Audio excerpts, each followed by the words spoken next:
அஸ்ஸலாமு அலைக்கும் வரஹ்மத்துல்லாஹி வபரகாத்துஹு. நாளும் ஓர் அமுதமொழி.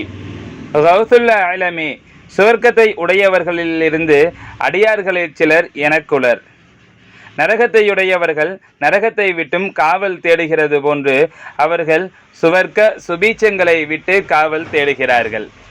விளக்கம்: சுவர்க்கத்தையுடையவர்கள் தாம் அடையும் சுபீச்சத்தினால் இறைவனை மறக்காதிருக்க காவல் தேடுகிறார்கள்.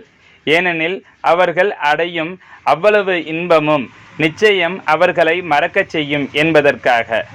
நரகத்தையுடையவர்களும் தாங்கள் அடையும் வேதனையிலிருந்து விடுபடுவதற்காக இறைவனை சிறிதும் மறவாமலே காவல் தேடி கொண்டிருக்கிறார்கள். இடைவிடாது இபாதத்து வணக்கங்களை மேல் அதிகமாகவும் செய்து கொண்டிருப்பவனும் இபாதத்து செய்யாமல் இருப்பவனும் இறைவனை அஞ்சி அவனிடத்து மன்னிப்பும் பிழை பொறுப்பும் பாதுகாப்பும் கேட்டு வரல் வேண்டும். தொழுது கொண்டிருக்கிறோம், நிச்சயம் நாம் சுவர்க்கவாதிகள் என மக்கள் மத்தியில் காட்டிக்கொண்டு திரிபவனும் முழு மூடன். இபாதத்து செய்யாமலே நான் சுவர்க்கம் புகுந்து விடுவேன் என ஆகாய கோட்டை கட்டுபவனும் முழு மூடன். ஏனெனில் மனிதனை சுவர்க்கவாதியாகவும் நரகவாதியாகவும் தீர்ப்பு கொள்பவன் இறைவனே. அவனுக்கே எல்லா அதிகாரமும் உண்டு.